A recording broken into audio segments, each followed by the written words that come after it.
welcome back to another edition of Houston Texans football. I got the usual suspects with me. And first of all, we want to thank you guys who have been with us the past couple of weeks, hearing us talk about this Houston Texans team. So far, it's been nothing but good vibes. 5-1, first place in the division, second overall seed in the AFC. I got Houston Stressins with me. I got the handsome man Harley, and I got my boy AD. Stresses, I'll start with you. 5-1, man. How are you feeling? Big blessing, man. I mean, it's crazy. I mean, you looked at the schedule. I thought we had a chance to win these first 6 games. I said if we lost one game, I'm totally fine with that. Two was the max, and that was before heard of the suspension of Autry and all these injuries. So considering all that, it's even more blessing on it. So, obviously our fans have high expectations, and a lot of us hold us to those standards, and some people maybe don't feel that good about certain things, and some of the reasons are justified. But overall, like all things considered, with all these things that could be corrected, we're 5-1. I mean, shit, how can you not be happy? Harley, how can you not be happy when 5-1? I think this is something that we all expected the Houston Texans to be at. Yeah, for the most part, yeah. You wanted to take advantage of the early part of your schedule, which seemed like the weaker part of the schedule. And the Houston Texans, 5-1 right now, second best record in the AFC, right behind the Kansas City Chiefs, who are undefeated. Hey, and you can't be any more happier than that, right? I mean, Texans are 5-1. We're doing our thing. We got a big game this coming week with the Green Bay Packers, and bless you. And we get to figure out one more time, and we get to figure out whether or not contenders or pretenders, right? That's going to be the national media spotlight for the Houston Texans right now. Oh, 100%. And this is what we love, an opportunity to prove ourselves. AD, the Houston Texans, they put up 41 points against the New England Patriots. They did allow 21. However, you could say this was the Houston Texans' first dominant win of the season. You saw your offense put up more than 6 points in the second half. How are you feeling? Some first overall reactions to the game. First things first, we scored over 30 points, guys. Ooh. Second thing, we scored over 40 points, guys. First time this year. I've been asking for this for the whole season, for one of these type games, and they came out and they just punched New England in the mouth, and left no doubt. It wasn't any concern. This was one of those games you just kick back with your legs, legs up on the couch and just lay back, drinking, sipping, enjoying the vibes. Mm. And Harley, as we reacted to the game, we were both saying that, that this is the Houston Texans' first, real dominant effort of the season. Your reaction to them scoring, 27 points in the second half, because this was one of our concerns. This offensive stalling, and no halftime adjustments from Bobby Slow. However, it did look like that against New England. Look, I mean, a 40 bomb, you can't be upset about 40 points on the scoreboard. I mean, I'll never be upset about that. Joe Mixon, hey, hi, buddy, welcome back. Damian Pierce, did not know you had a 54-yard rushing touchdown in you, but I ain't gonna look a gifted horse in the mouth. I mean, I appreciate any which way it happens, and Damian Pierce, regardless of it being against a bad team, I think that's good for him, actually. I think it's good for Damian Pierce, whether a good team, bad team, just something to get his confidence going. He goes, hey, man, hey, look, I finally did something in this scheme. It's the first big play in this scheme in 2 years for Damian Pierce, and he comes on a touchdown, which that his confidence has got to be through the roof right now.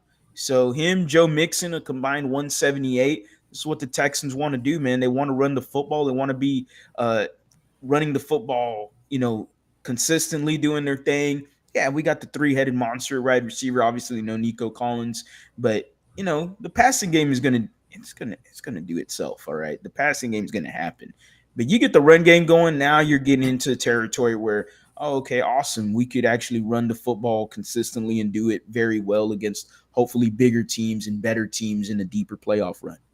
No, I like to say this stat that whenever the Houston Texans have a 100-yard rusher, They're undefeated, and they were 3-0 last year with Devin Singletary. So far, 2-0 with Joe Mixon running the rock. Stressings, what is the difference between this Houston Texan offense with and without 28? I feel like whenever Joe Mixon is toting the rock, I can compete with any team. I feel much more comfortable going into Green Bay, with Joe Mixon being there if he wasn't. Yeah, I mean, it's incredible. We kind of weren't sure as fans. Like, we all hoped what we saw is what we hoped for. We hoped that Joe Mixon was a cure all for the offensive line without him. And, I think he does deserve probably 80-90% of that credit. But I think the O line did play better. And there is a trend that I've noticed it's been 3 weeks now where Slowick has started to run more gap scheme plays. And initially, I wasn't sure why he was doing that. I thought maybe it was just out of desperation to try and get something going. But now that I think about it, I was really interested to see what those splits would be like with Mixon. I thought for sure once Mixon's back, it's going to be all back, 100% gap scheme. But it was still pretty close to 50-50. So that tells me that Slowick is adapting to his personnel on the offensive line. I know a lot of us have said that, we had basically this O-line already inherited, and then you bring in an offensive scheme and try to run a scheme that doesn't suit their best skill sets. So it seems like we're adjusting to that. And it's not a full shift. At the worst case, it just added a new element to this offense to where now teams have to prepare for both. Mm-hmm. And at the very worst, it just allows more time for those O-linemen to pick up the zone scheme. So, but another factor about Mixon too, I mean, that I guess wasn't really keen to until after the game, but that interview he had during the week in the locker room where he was like, itching to get back. Like, you just watched it and like you were ready to run through a brick wall just watching him want to get out there and play. That kind of energy and like dog was like evident in that game. So I think that's an underrated factor, but obviously he's just a beast as a running back too. Mm-hmm. And AD, I'll go to you and we'll stay on Joe Mixon. It's night and day with him with his offense. And you heard D'Amico Ryan's Landry Locker asked him about his mentality and does that rub off on the team. And he said, absolutely, it does. What's it like having the veteran back? And, how confident are you going forward with 28 running the football? Then a follow-up to that one, our boy Third Run, had a big run. Can he continue this throughout the season? What could this offense potentially look like with a pretty good RB 1 and 2 combo? So I said this during the week. The talent disparity in the running back room should be studied. The fact that between Joe Mixon, Dameon Pierce, and then of course the now traded Cam Akers, and JJ Taylor and even Dare, the gap between Joe Mixon and the rest of those guys is enormous.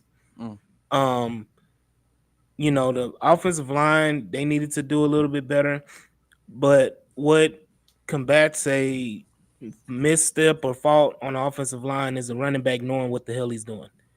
So if the running back knows what he's doing and where he's going and how to execute, you're going to see successful runs like we saw.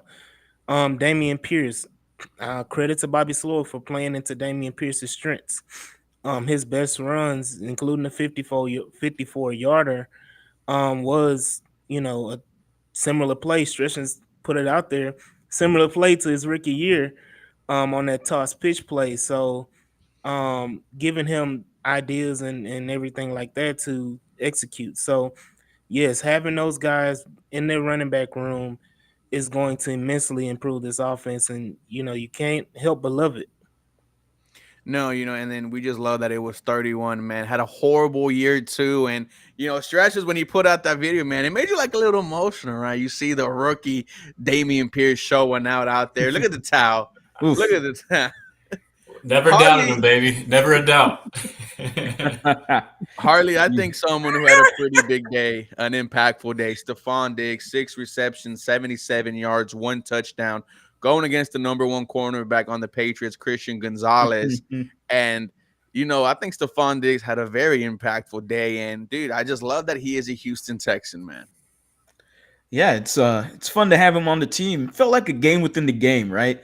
Definitely felt like there was some sort of beef between Christian Gonzalez and Stephon Diggs. Nothing major, probably something minor. Just seemed like back and forth we saw. Yeah, man, competitive juices start flowing. And, he got a little little bogus flag thrown his way. I thought it was bogus. It is what it is, though. He got the touchdown, and I already know he probably, Christian Gonzalez been guarding him. He'd be like, "Hey, man, I thought you were gonna cover me all game," because there was room. I saw something that Christian Gonzalez said, "Yeah, I'm gonna stay on Stephon Diggs the whole game or whatever," and Stephon Diggs got the touchdown on him. Look, man, I think this question's great for Bills fans. Actually, I mean, Okay. Buffalo Bills is the one with the pie on their face right now, because hey, man, what's going on? I see the conversation all off season was we're gonna get rid of Stephon Diggs, we're gonna spread the football. We don't need a number one wide receiver. We're gonna go out get a Khalil Shakir. We're gonna go out and get I think they got Curtis Samuel or something. We're gonna go out and get these guys. We're gonna go draft the Keon Coleman. And then the Houston game happened, and you know what? 9 for 30, buck 31, one touchdown. And all of a sudden, they kind of look like they need a wide receiver one. And the Bills went, hey, you know what? I think we kind of need a wide receiver one. And you know what? Let's go trade for that Amari Cooper fellow. And okay. Oh, how the turntables? Have the turntables have turned, as as the Office is always the great quote from the Office. I just laugh at it. I think it's pretty funny considering what's going on. I think it's a great question for Bills fans. Hey, just to your note, Stephon Diggs was 6 of 7 for 77 yards and a touchdown against Christian Gonzalez. Yeah. So it felt like a game with it. I'm sorry. Let's see.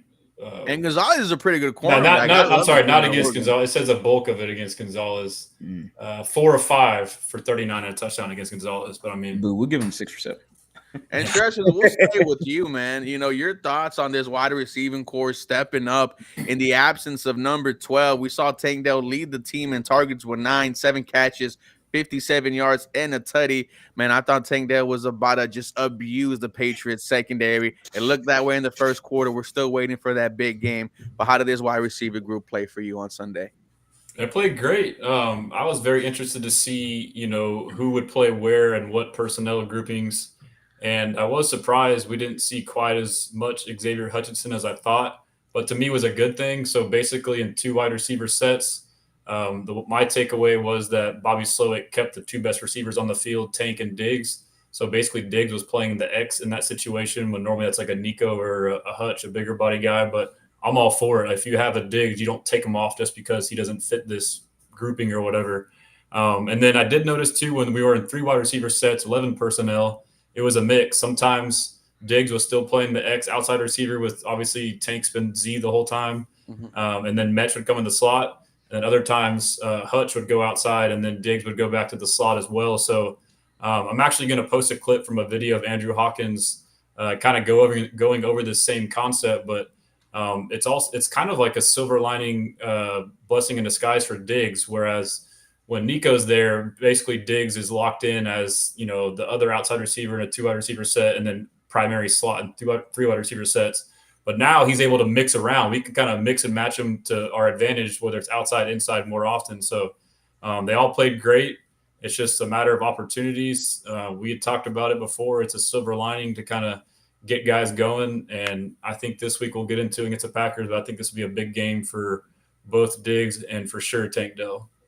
Hey, D, speaking of getting guys going, one guy who has not got it going is Johnson Schultz. And he was second in the team in targets with 4 catches, 27 yards. I mean, multiple times the ball hit him in the hands and he could not make the play. It just doesn't seem like Dalton Schultz is interested in being out there. Now, I understand he's never been a emotional guy, but this is someone who we gave a 3-year, $30 million contract to. This was someone that me and Harley were talking about all offseason. Do you even need to bring Dalton Schultz back with the tight end market looking like that? Hasn't had an impact so far. I mean, I feel like the big game could come this week against Green Bay. They are horrible against tight ends, but overall hasn't been a good season for number 86.